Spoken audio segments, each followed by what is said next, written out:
Good morning, guys and gals, welcome back to another video.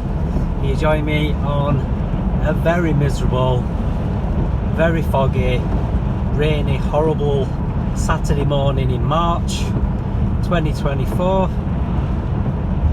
and yeah, it's pretty bloody miserable. I'm just going to angle the camera a bit better. So what am I going to talk to you about today? Well, today I'm going to have a little bit of a whinge, which is a whinge that is very close to most motorists' heart, and that is the state of the roads, the shocking, appalling state of most of the roads. But I want to start off straight away with what they call road tax, and I just want to get it out there straight away, because a lot of people often whinge about the amount of money they pay in road tax and why it doesn't go towards the roads. So I just want to clarify, for those of you who don't already know, road tax in the UK does not exist. The money you pay for car tax does not go towards repairing the roads. It just doesn't, and it hasn't done since about the 1930s, I believe. It's been decades anyway, absolutely decades.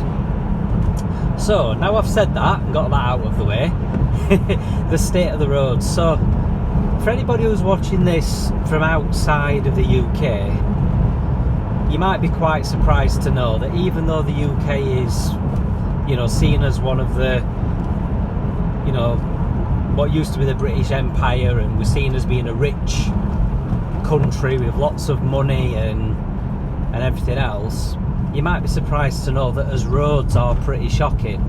I mean, I don't know if you can hear as I'm driving over this bit of road,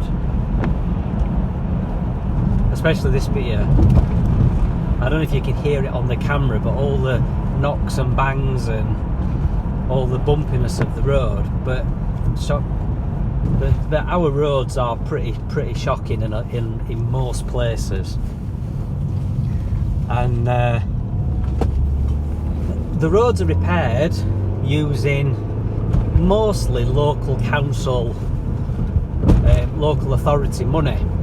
And the problem is, budgets are so tight, money is so tight, that what they tend to do is, instead of repairing a road properly, they'll just do a little repair patch. Like there's a big patch here that I'm just driving over now. That was massive potholes a couple of weeks ago, and they've come and repaired it. But when I say repair, literally all they've done is fill in the holes, and then you have to think to yourself, well, how long is it actually going to last? You know, maybe a couple of months, and then it'll be back into holes again. There's a pothole there I've just had to avoid. There's one here I'm having to slow down for. There's another one here I'm having to dodge around. Then there's this cattle grid here, and it's all full of holes. Oh God, it's all full of holes, both sides of the, well, they've actually tarmacked it at one side, but the other side's full of holes. Now you probably hear some knocking and banging from the car. I'm in my Astra twin tone. You might be able to hear some knocking and banging. It's because I've got some knocking and banging from the car, and that is caused by hitting potholes. There's another one here. Actually, that's a sunken manhole cover. That's another problem. Sunken manhole covers, access covers, sunken grates where they've sunk down into the road and leave great massive craters. But yeah, you probably hear some knocking, because I've got some knocking. I don't know if it's a top mount or a drop link. I had the car jacked up the other day, and I couldn't see anything obvious, but it is going to need something replacing for the next MOT test. But also, at the moment, I've got one wheel which is different to all the other wheels, because one of my tyres got damaged by hitting a deep pothole, and it ended up splitting it and ripping the tyre. So I'm currently driving along with one tyre different to the others, one wheel different to the others,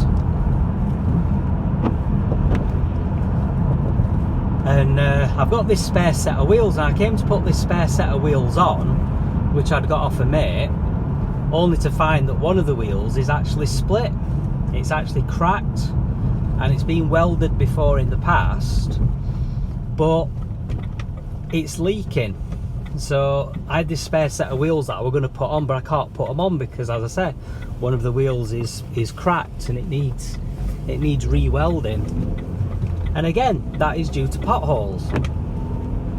A few years ago, I had the soft top version of this. I had an Astra Bertone soft top, and I had a really nice set of 18-inch wheels on it.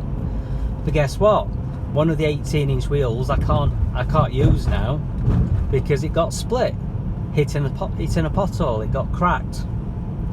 So that's 2 sets of 18-inch alloys I've got, which are cracked due to potholes. I've got a set of 15-inch wheels which are quite badly flat-bottomed, again because of potholes.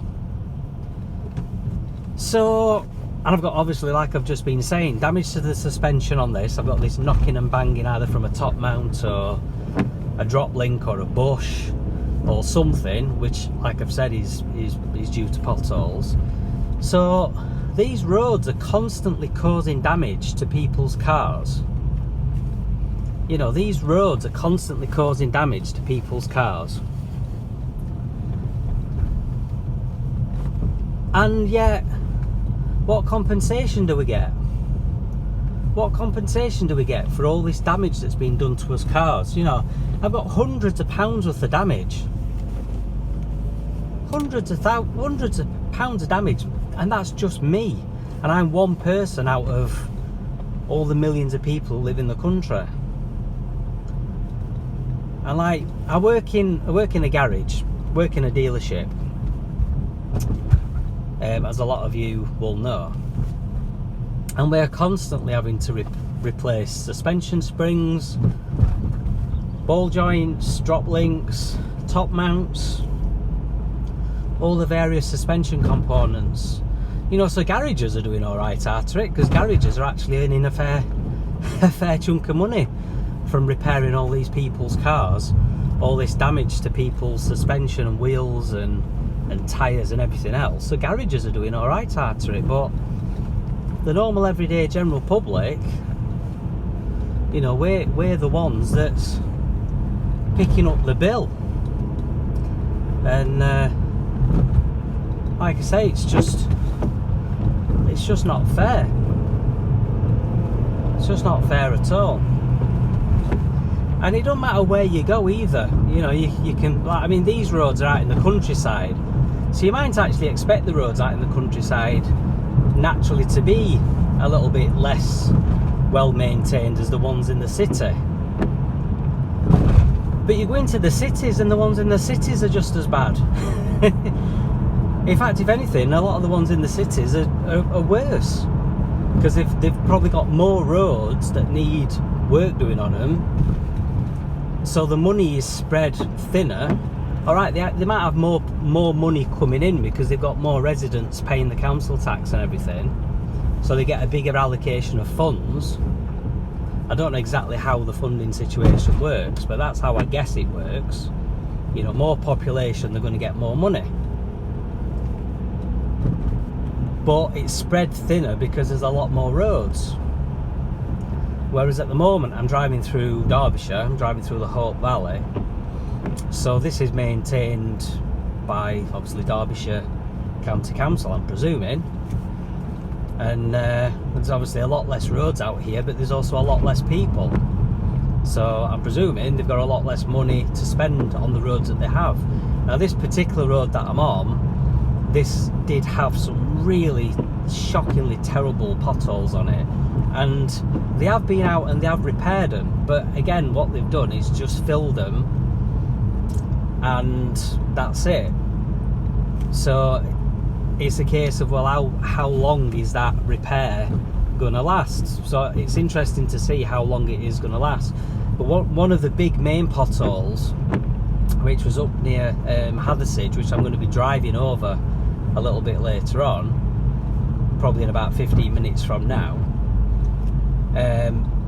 it wasn't actually a pothole as such. It was where they'd had it dug up to put a pipe or a cable or something, and it was the full width of the road, and the full width of the road just had this big trough.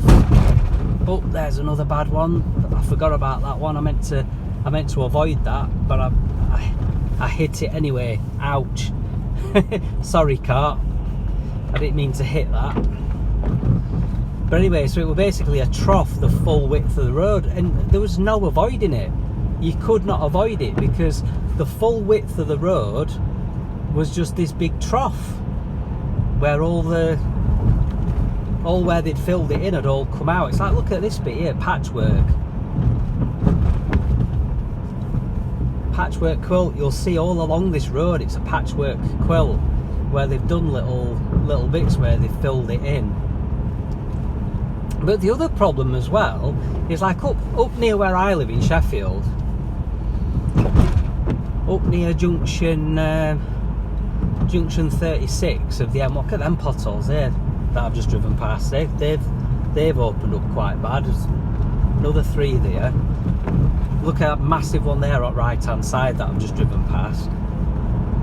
But anyway, yeah, I digress. So this road up near me, near junction 36 of the M1, they've just recently resurfaced a big long stretch of the road. So you think, oh lovely, nice new fresh tarmac, beautiful. No, it's like a roller coaster. So it's a nice brand spanking new bit of tarmac, but it's like a roller coaster. It is up and down and up and down and up and down. It is absolutely shockingly bad how up and down this particular bit of road is.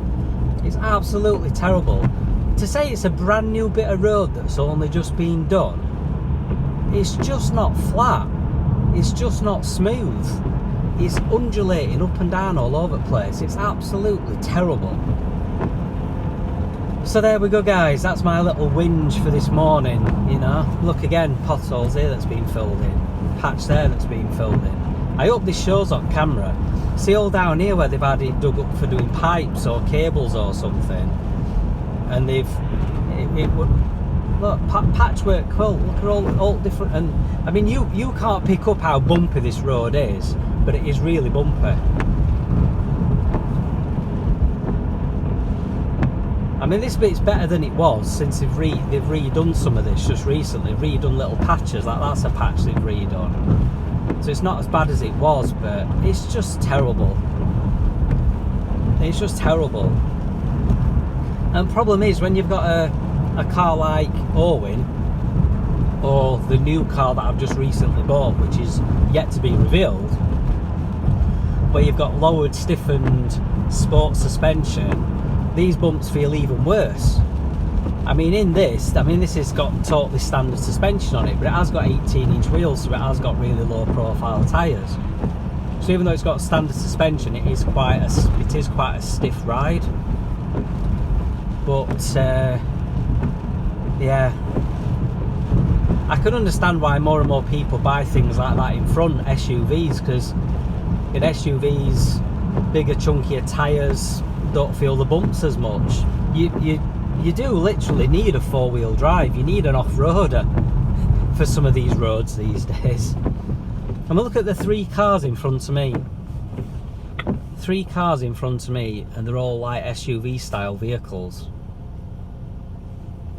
You know, you can understand why people have that type of vehicle, because softer suspension generally, smaller wheels with more tyre, more profile, so they don't feel the bumps as bad. Anyway, that's my little whinge. So let us know in the comments below, you know, how bad are the roads near where you live? How bumpy are they?